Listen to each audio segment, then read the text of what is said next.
How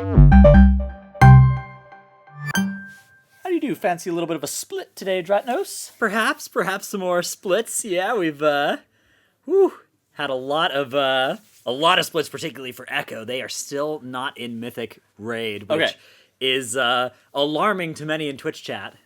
Okay, so let's take a look at the time machine powered by Warcraft logs about what has happened in the past 24 hours. So as of recording this 24 hours ago, Liquid was on Sinarth. Liquid was on Sinarth, and they were on pole number 12. They had just killed it, and they were trying to figure out whether or not they were going to Kurog or Dathia. I think that was the discussion that you and I had yesterday. Yeah, they went and pulled Kurog like once or twice, and then went Dathia. Yeah, exactly. So after pulling Dathia, they now have 51 pulls on Dathia, and their new best is 30.7%. Liquid, and we're going to talk about this in a little bit. It seems like Dathia is a bit of a difficult fight. Liquid's been progressing through it, and it's just one of those fights that it's going to get easier with more gear. At its current state, it seems like it's a bit more difficult.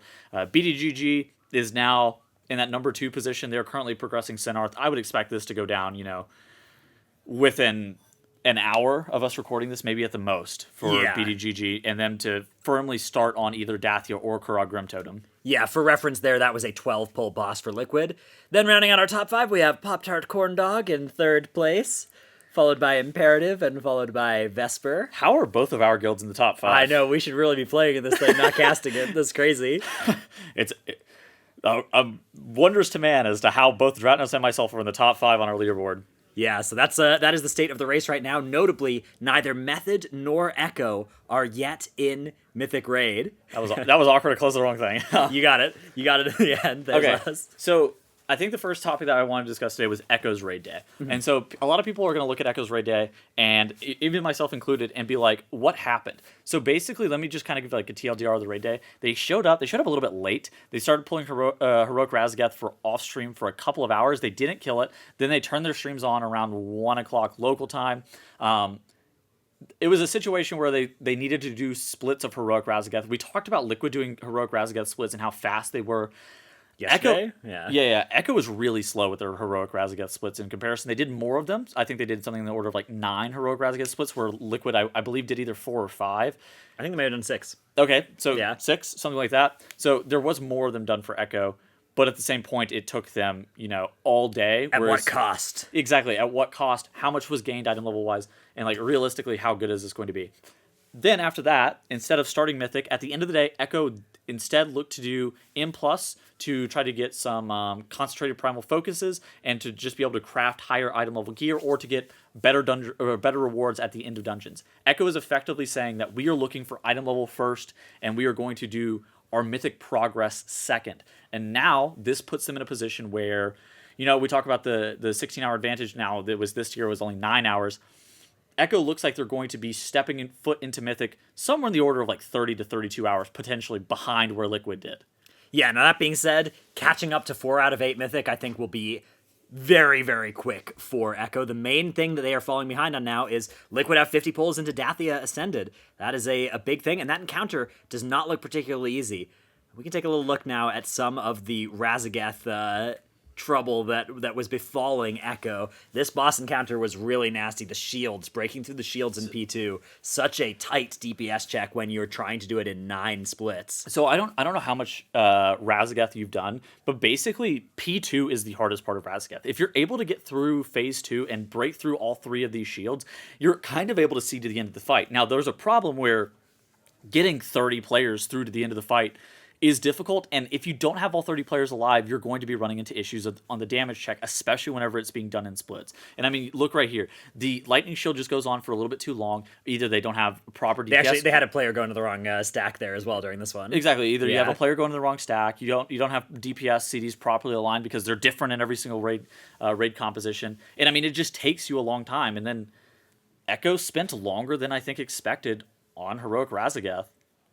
Yeah, so now they have probably a few more Mythic Plus runs to finish up tomorrow before they start Mythic, I think. I think that since they've done a few, they're going to want to at least get to the 10 per character to get those concentrated primal infusions. Yes. That lets you upgrade your crafted gear to 418. That is really big power spike. I guess let's talk about this a little bit more head on. Are you worried about Echo's position right now because they are going to be starting Mythic rating, 30 some odd hours behind? It is a gamble. It is a gamble on this tier not being particularly killable at eye level 400, right? Okay. It's a gamble that says, hey, we need all the gear we could get our hands on, and right now it does seem like that's a reasonable guess, but even given that, it's been slow. Like, Okay. it's been slow to get here, right? Like, hopefully they should have been able to get these Razzageths done faster. If you check our predictions video, I projected that the raid was going to last 6 days, and the reason because I thought it was going to be undertuned relative to what we saw during raid testing. You know, I didn't think the fights were overly complex. We only had 8 bosses. That does not seem like it's going to be the case. It seems like obviously you can look back in hindsight and be like, oh, they're not having a heroic week. They're of course going to be coming into this raid down a bunch of item levels, and like obviously you can look back and be like, oh yeah, these are the reasons. But right now, it seems like there's some projection, especially whenever we were looking at that recap where Liquid is taking 50 pulls and their Dathia is not even dead yet. It seems reasonable that Dathia is not going to be the only 50 plus pull boss in this raid. Yeah, I mean, there's always a chance, right? Sometimes we have these tiers like Sanctum where there's a really hard boss in the middle, everybody's gearing up for a long tier, and then the next bosses just fall over dead. It seems like it'll at least be going to the second reset because of how long minimum the first 2 days have taken. I tend to agree with that as well. I mean, Echo aren't going to be beginning Mythic progression until almost halfway through their first reset, which is crazy. That is a crazy investment of time into gearing for any race to world first. That's more than we've seen basically ever, probably mostly because of the heroic thing. Let's move on to talking about Dathia, though. We've had Liquid pulling Mythic Dathia Ascended for over 50 pulls now. Here we've got a little bit of JPC's perspective. I didn't realize I started this clip where he where he was dead, but he got rezzed. Yeah. So basically what's been going on with Dathia and Liquid, we saw that they had 50 pulls. They're at 30% HP. Dathia has a lot of different breakpoints where you're able to kind of burst through in like spurts of progression. And these moments of progression are largely gated behind things in regards to like getting up on the platform and killing the ads, making sure that you have those conductive marks getting cleared off. It's really difficult. It's a dance. Playing it at 400 item level is incredibly difficult as well, and a lot of the issues that I've seen from Liquid revolve around their players not having much HP. Like they're dying to like a few hundred damage overkills at times. They're not able to get the platforms killed off as fast as you would like, and it's just a hard fight to be doing at 400 item level.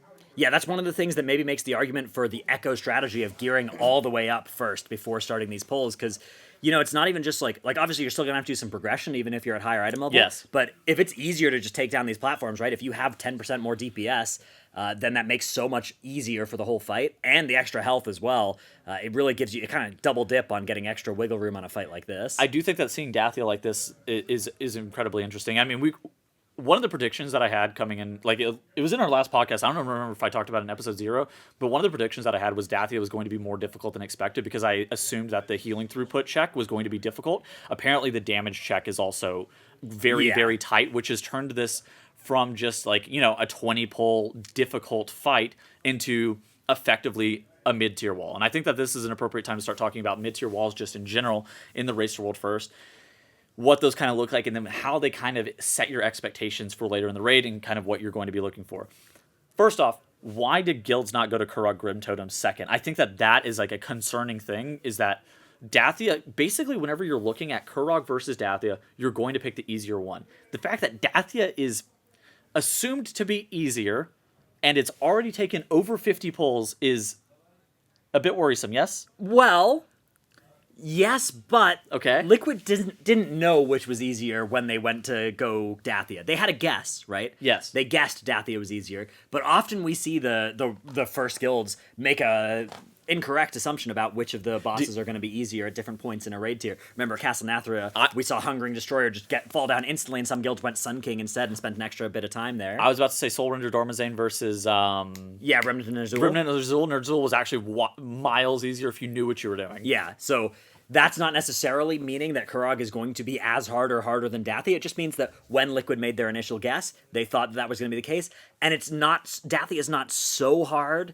that they're going to make the call to stop progression, because once you start progression, you really don't want to stop if you can avoid it. You want to just keep on working on that boss if you can. Dathia seems like it'll at least be like 75 to 100 pulls minimum before Liquid is able to get it down, because these moments of progression are so difficult to get past. On the other hand, it is a fight that is kind of rinse and repeat, right? Like, yes.